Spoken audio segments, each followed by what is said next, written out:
there's always a moment, I think, in every man where we look back on our life with regret. Yeah. That's an area that if we dig deep and we allow the Lord to heal and we open up to the right people, that will change our family's trajectory forever.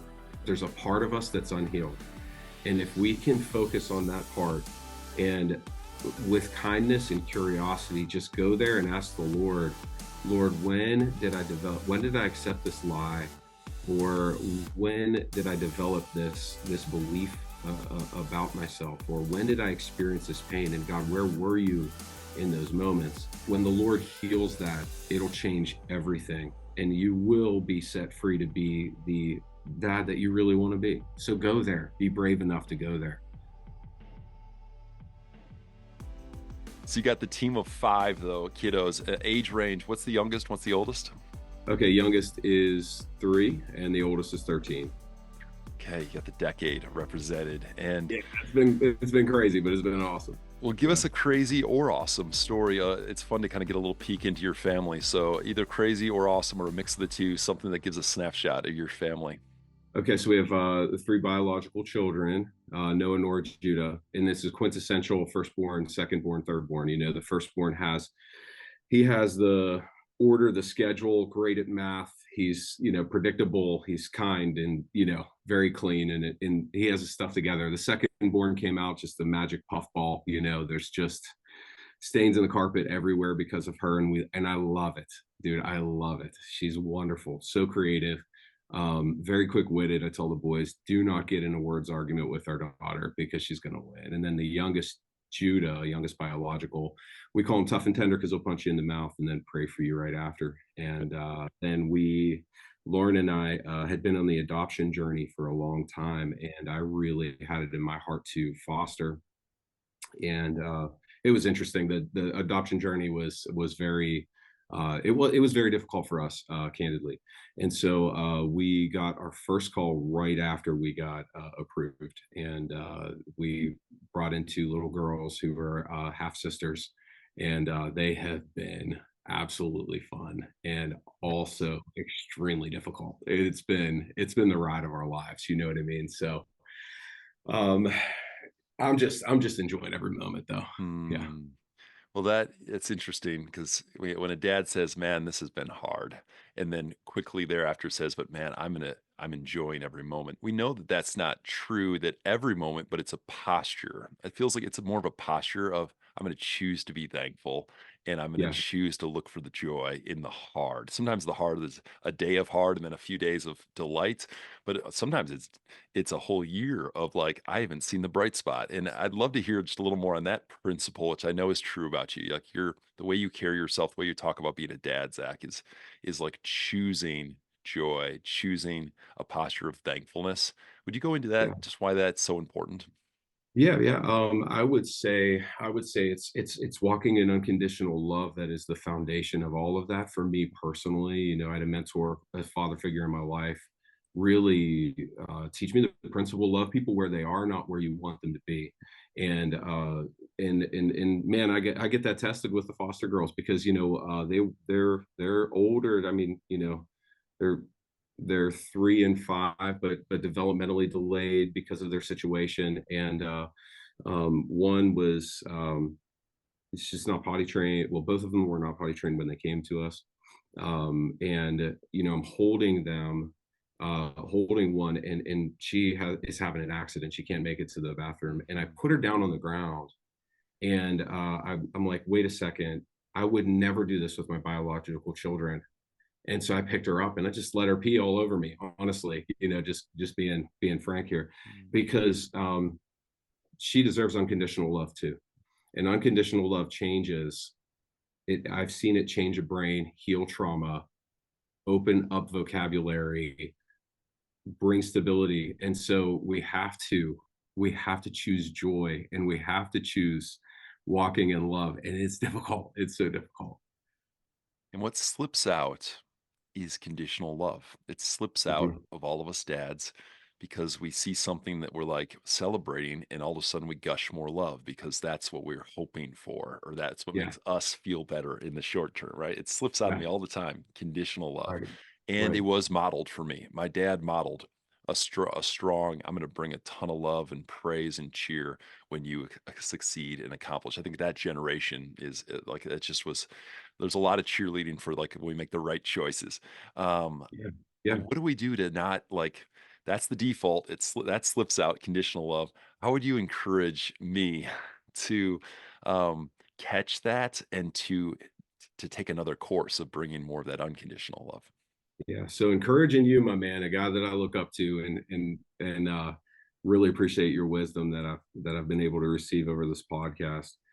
Hard to say I can encourage you, man, and I really mean that. You're very, you know what you're doing. I not number one, it's receiving the unconditional love of the Father for me, and understanding the when I understand how much unconditional love changes, and how these girls have never received unconditional love in their life, to my knowledge. I don't want to give too much of their story away or Yeah. assume too much, Yeah. but this is what we've been told. um Man, I remember holding one, and she's screaming in the middle of the night, and she is just turning on every light, and you think like, oh my goodness, these are bad behaviors, like we have to correct the behavior. But we look down deeper than the behavior is the insecurity, and how scared she would be to be in somebody else's house she's never known.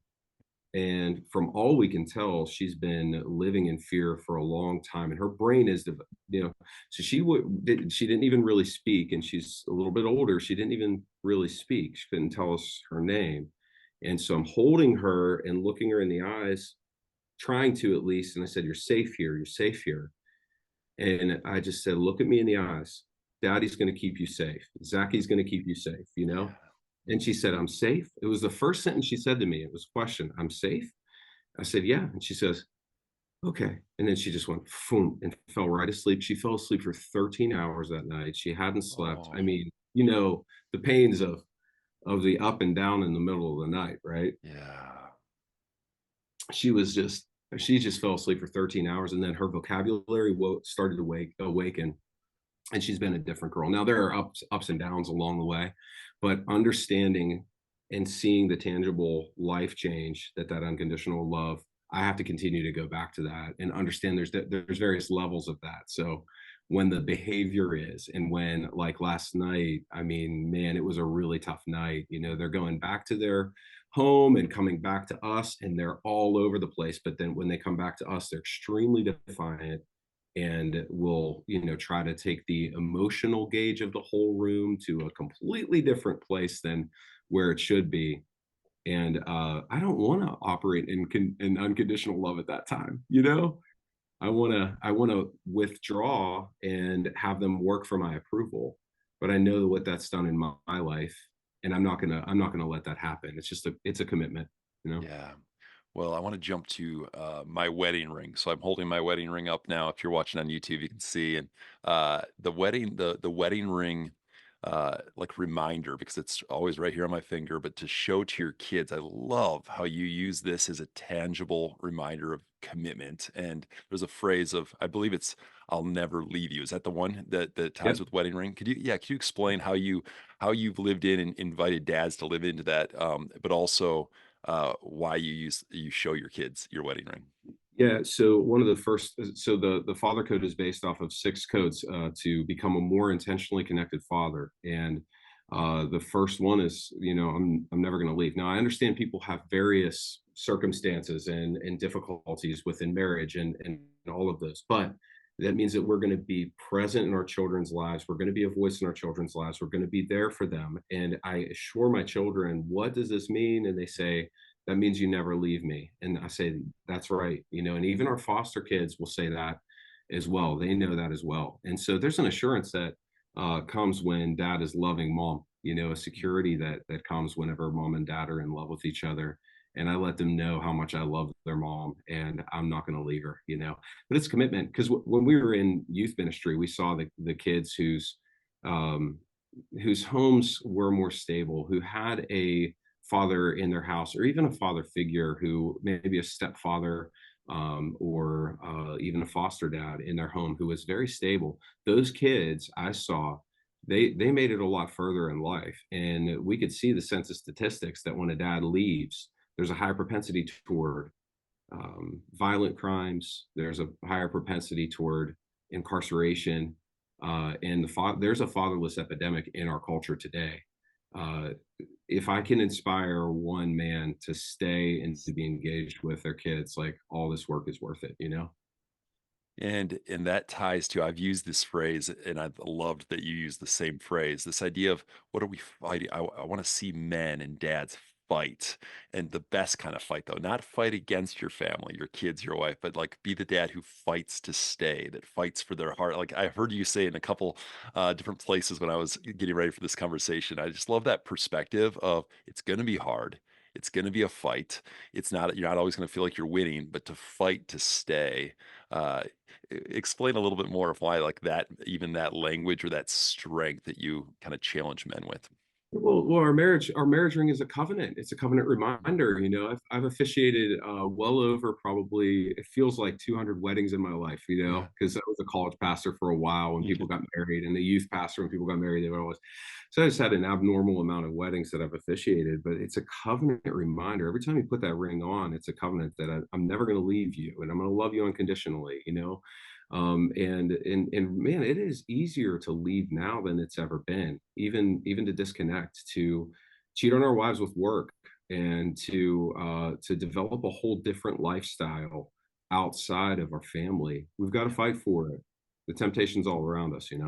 Yep, yep. The invitations for other things, lesser value, but in the short term, like the drift is to head that direction, not to fight for the hearts of our kids. And I actually, there's a quote that you kind of laid up as a challenge in the area of connection. I know connection is just so like you kind of come back over and over to like this is what I can be sure of right now in this fatherhood chapter, because there's a lot of things that I can't, as my oldest is 10, there's a lot of things I can't be sure of as like this is the blueprint to be a great dad. But Yeah, connection, yeah, I know you've landed on, and I can land on yeah. with you.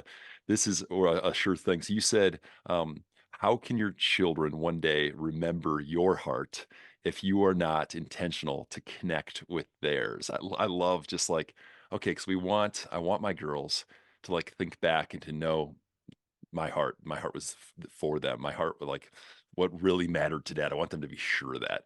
But you're Yeah. saying it's really a simple invitation.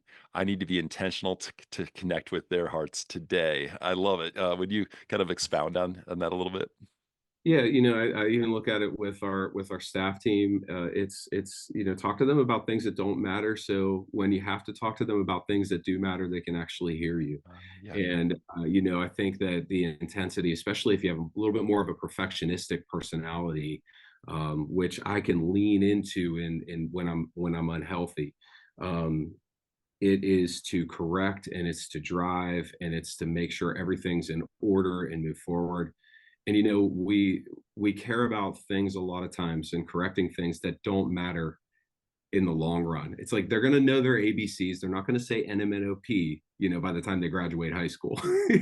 you know, so it's fighting to see the things that they love. I do a lot of marriage counseling as well for people, and I realize when couples when they're having a difficult time, a lot of times they've forgotten why they fell in love in the first place.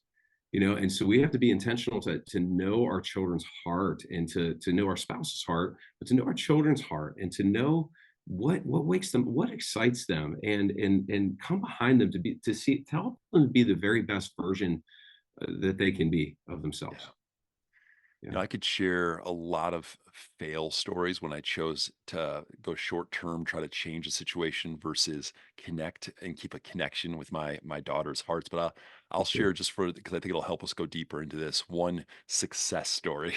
So I had Yeah. one, and I don't think I've shared this yet on Dad Awesome, but just like a week ago, my wife and I we knew our daughter was not telling the truth, that there was an area that she wasn't telling the truth, that there was a lie, and we sat with her, we talked about it, and you could just see her like closing up and closing down and shutting down, and it really felt like this isn't easy. Like we know what happened, we want to, and I felt drawn to give a consequence in that moment of not telling the truth, but instead we chose in this moment connection. We're not seeking for perfection that our girls every single time their whole childhood always tell the truth because we know that's not going to ever be possible, perfection. So we chose connection, and we said, just I emphasized how much I love her and how much I know that when she's ready to come and tell me what really happened, I know God's gonna shine light, and you're gonna when time is right. And it was amazing to not choose punishment in that moment or discipline, but to instead choose connection. It led to a beautiful rounds of conversations later, and her just desiring that big hug because she knew that in the moment of she was hiding something, she still got the connection with her father. Like, it didn't actually bring separate. I desired to be close to her. I'd love to hear Yeah. from you in that kind of story, or maybe it's another story you have as an example. How do we choose the like I still want to train up my girls to tell the truth, but I also like see this such an importance to like not put walls up. How would you kind of coach me in that kind of moment? Yeah, yeah. It's one of my mentors. A quick story from him.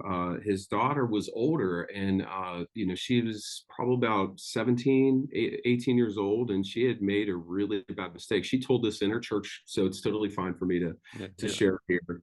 And she had made a really bad mistake, and she knew that her dad found out about it, and she was about to go home, and she was um, nervous because she had to confront the reality and she had to talk to her dad about it. When she got home, she saw her dad in the driveway and he wasn't angry. He just had his arms open. And that's all I know of this man, by the way.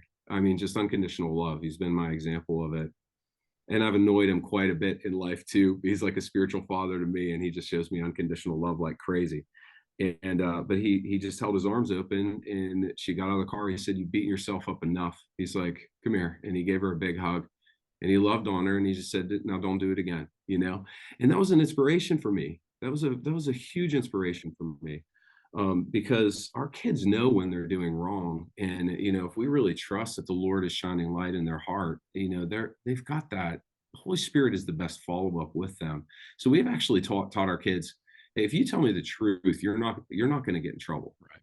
If you Mhm. come to me and talk to me about it. But if I find out otherwise, if a principal or something comes and talks to me, and then you're going to get in trouble. But it's a get out of jail free pass if you come to me and talk to me about Yeah. it.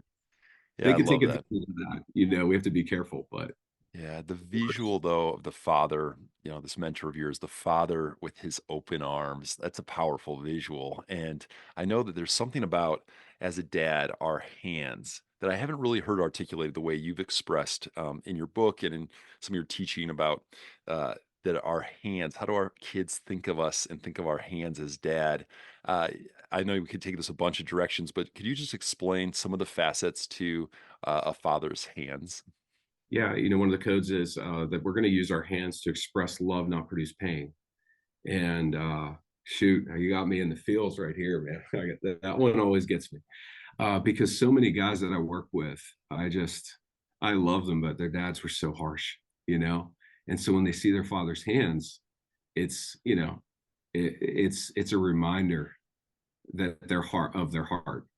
And I remember studying the parable. I call it the parable of the two sons, right?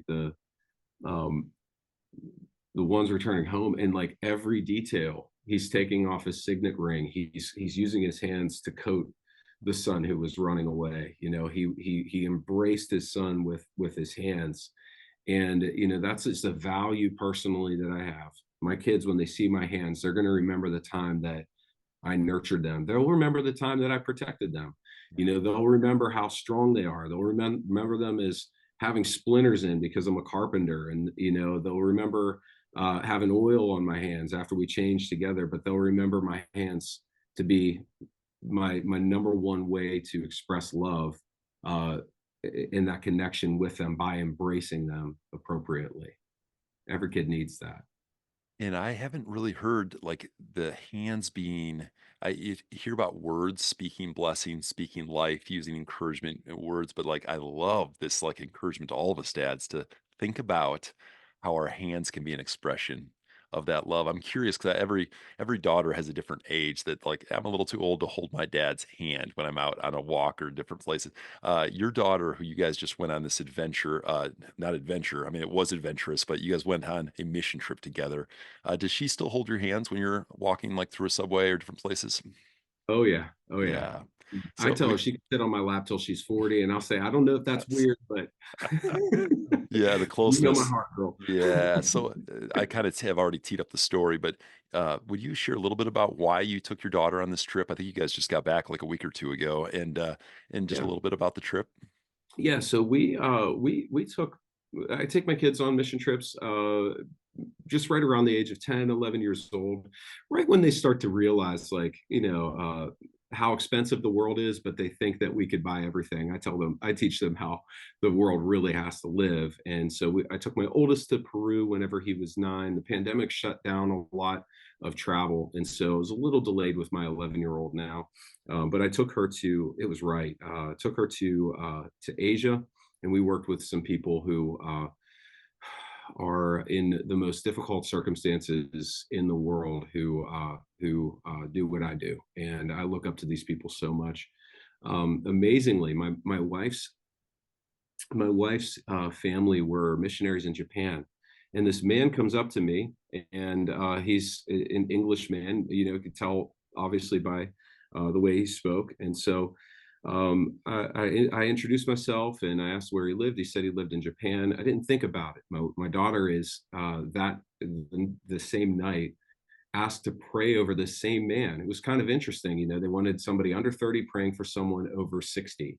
Amazing. And so she prays for him. And I take a little picture of it. My wife says, "Hey, Zach, my family were missionaries over in Japan." So, long story short, uh, he was in their Bible study when he first got saved in 1981. His jaw dropped, his eyes opened.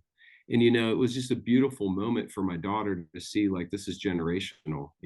This family call that we have is generational. It was those family members that prayed us to where we are today and laid the foundation for it. And so my daughter got to see different cultures, but man, that it's like 24, 26 hours of travel to get there. And we were together. We played games and we enjoyed each other. And we were kind of grieving when we came back because we had so much fun together. But it Yes. was so beautiful to see her in a prayer line and have a beautiful woman from a persecuted area in India pray over her and really speak blessings of God over her. And I recorded it and bawling my eyes out because Yes. my daughter's experiencing the presence of God. And it's the best, isn't it? And I mean, my guess, and I think you shared a little bit about this before we hit record, is that it's a bit of a perspective shifter reset moment that will change her forever when you take Yes. out of this context in Pittsburgh with her friends and her school into a place like that for a week and a half, 2 weeks. Like, Yeah. is that the core reason this age and to take to a place like, was your son Peru or was he in Asia as well that you Yep. took? Yep. He was in Peru. Yep. True. Yeah. So the core reason, though, is a shared experience with dad. I mean, the fun, the connection, but then Yeah. specifically taking to these places and exposing to mission and church in different places is that perspective. Is that correct? Correct. It changes everything for them. It's ministry. Being a ministry kid is difficult, but it's not as difficult as it is in China being a ministry kid.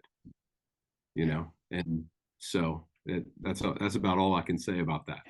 Yeah. No, we. Yeah. Wow. Wow. Jumping back to just another principle that I really appreciate your perspective on is sports, traveling sports, and how we as parents, there's no silver bullet here. There's no like perfect path. Every family's got to pray this one through. But my family, because we've traveled the last 2.5 years in an RV, it hasn't really been part of the equation. We haven't done any sports or Yeah. activities, and so we're now kind of prayerfully entering the wading through what should we say yes to and what should we say no to. So, coach me here. Why did you choose with conviction the path that you guys have chosen? Man, did I write that in the book or was that on another podcast that No, I believe it was actually in your two-part sermon series around Father's Day. I think you talked about Okay, sports yeah. there. So I was like, man, I don't know. You did your research. That's awesome. So I bribed my son. I showed him the rule of 72, and I bribed my son to not get into travel hockey. He's really good.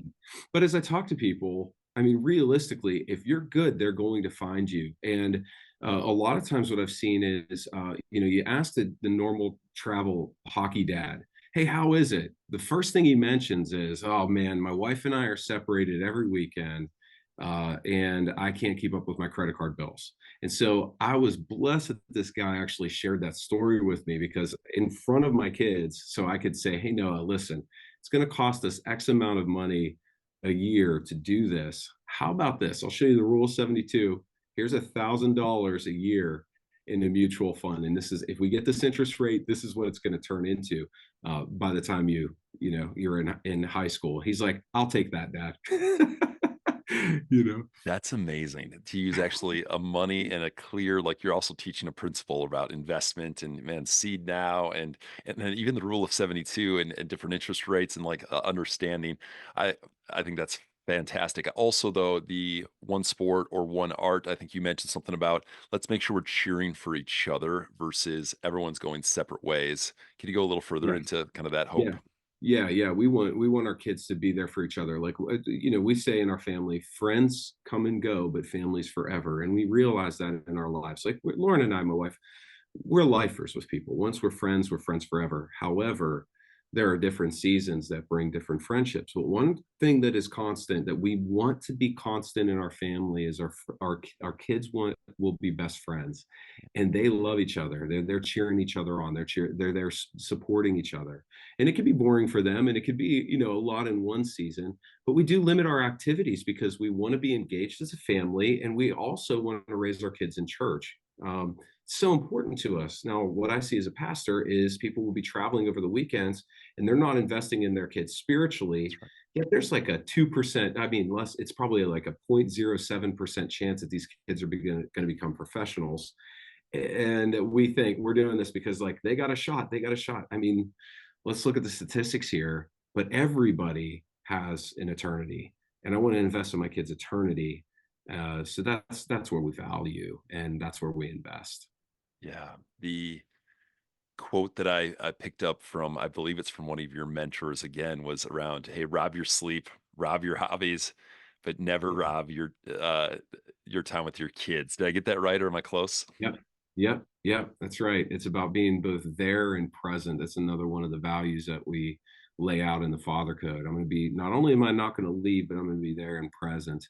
And, I'm not going to get sucked away by my hobbies. And I might have to sleep a couple 4-hour nights here and there to get my work done, but to be engaged as a dad, because, we all have to work in times like they are today. Finances are not easy and it's difficult, especially with five. We have 5 kids. Our grocery bill went up here. I got to get a quarter cow, I got to get a half a pig. We're Yes. like all over the place. It was an excuse to get a nice Traeger grill or smoker that I could take care of everybody with. But we've got to work side hustles, but we're going to have to do that at night, because our kids, intentional connection is the most important thing for them. It matters in life who's around our table. And I want my kids to want to come back to my house. I want them to like be in their 30s and say, "Man, I just want to go over mom and dad's house and have a game night." Yeah. That's the goal. I want to draw a parallel that maybe you've done in the past, or maybe I'm just making this up on the fly, but the idea of our hands again as dads and what's gonna rob us, like defending against robbery. Every dad Yeah. would do that if someone broke into their house. They would defend, use their hands to stop that robber. I don't care if they take the TV. I'm going to defend my most precious possessions, right? My Yeah. 4 little girls, my wife. Now, but when it comes to that second principle about our presence, like, are we using our hands to defend against distractions and defend against things that take us away? Like, so the thing that I hold, and my phone tells me how many pickups I have, how many times I pick up my phone. It says it in the screen time. Oh Like, wow. I mean, guilty as charged. So I'm saying right now, Yeah. I am guilty of using my hands to pick up that phone in so many moments that are not necessary when I'm in proximity to my little girls. And that is actually robbing of my presence, being fully there.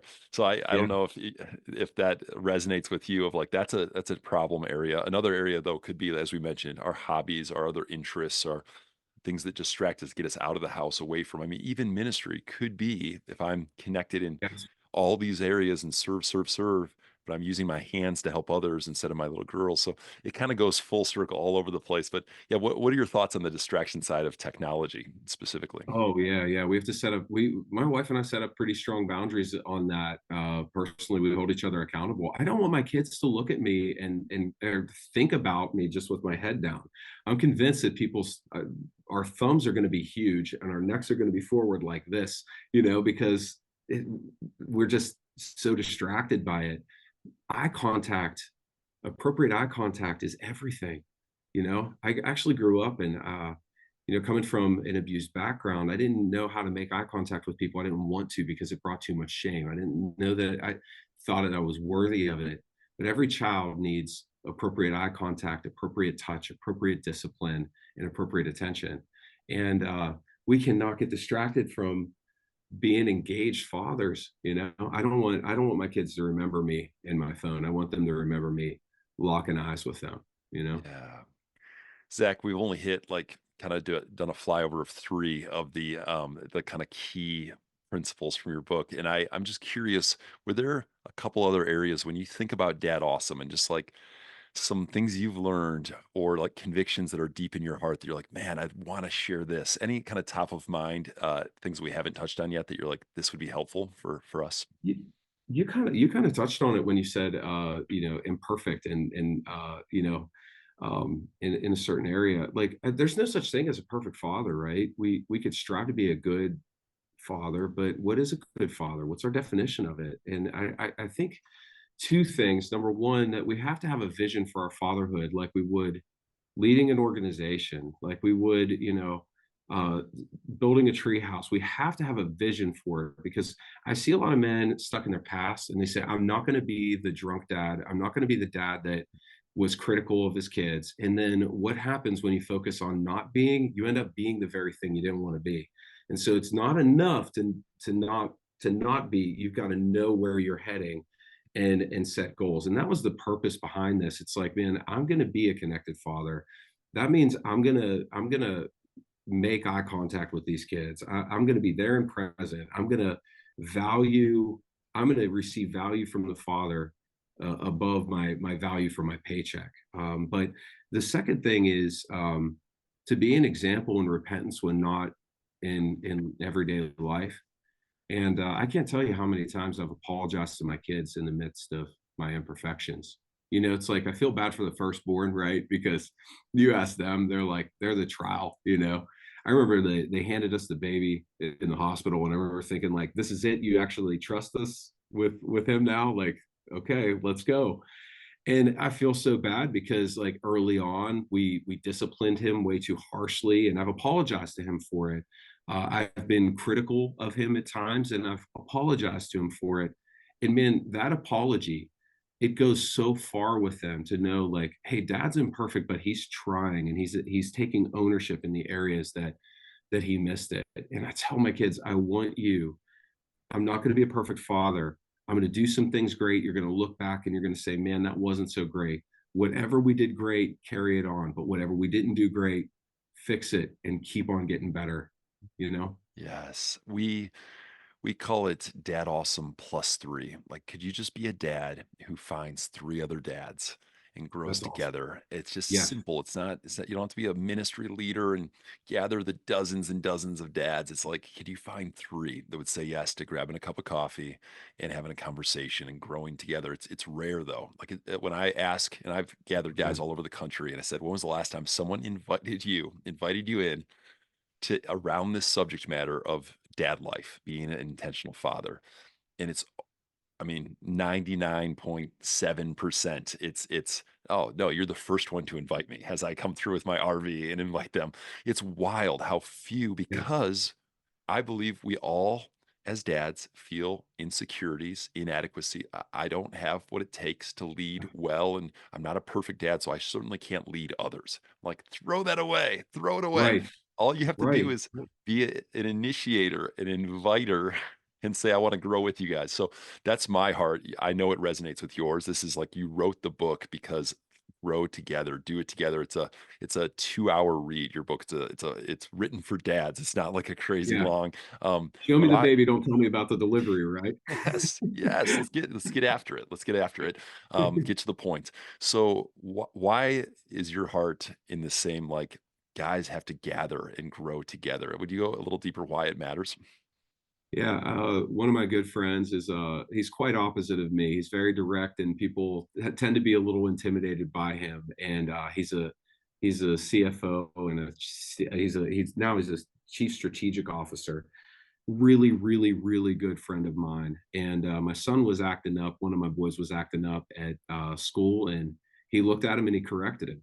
And then he came back and he's like, "I'm sorry, I thought I was a little bit too harsh on him." And he actually wasn't. Like my wife said, "Thank God Matt did this because I was mortified."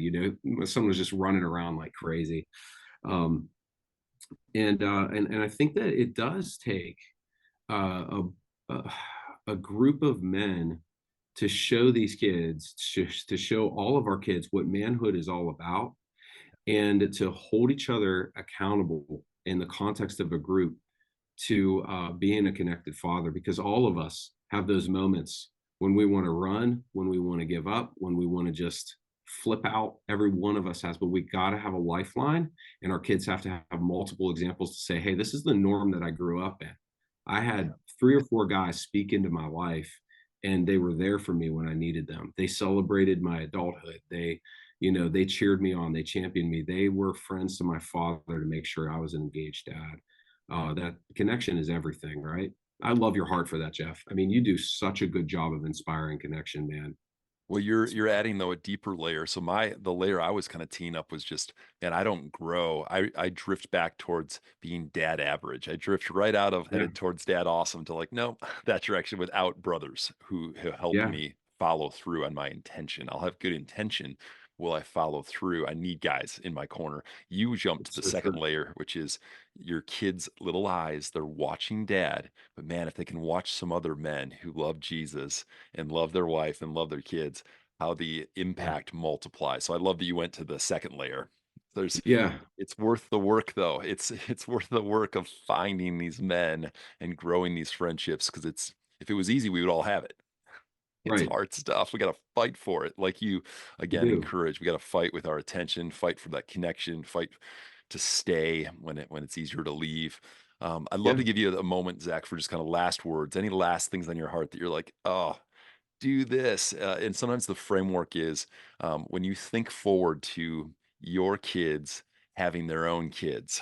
So you're talking to, your son. You're talking to future spouse of your daughter. Like, what like rookie dad advice would you maybe want to pass on to them, or just not even advice? Like, oh man, this would make all the difference if you do this. What are some of the maybe top things you would want to say to your grandkids or your kids Man, as they become the dads? yeah. This might be pretty deep, but and I'll trust I can get it out very concisely. When you hold your child and you look at them and you feel the pain of maybe I didn't receive this, or I don't know that I received that unconditional love, or you receive that. There's always a moment, I think, in every man where we look back on our life with regret. Yeah. That's an area that if we dig deep and we allow the Lord to heal, and we open up to the right people, that will change our family's trajectory forever. So a lot of guys will get stuck in the normal things that society talks about to distract us, but there's a part of us that's unhealed. And if we can focus on that part, and with kindness and curiosity, just go there and ask the Lord, Lord, when did I accept this lie? Or when did I develop this belief about myself? Or when did I experience this pain? And God, where were you in those moments? Even with help through counseling and pastoral guidance, even, man, when the Lord heals that, it'll change everything, and you will be set free to be the dad that you really want to be. So go there, be brave enough to go there.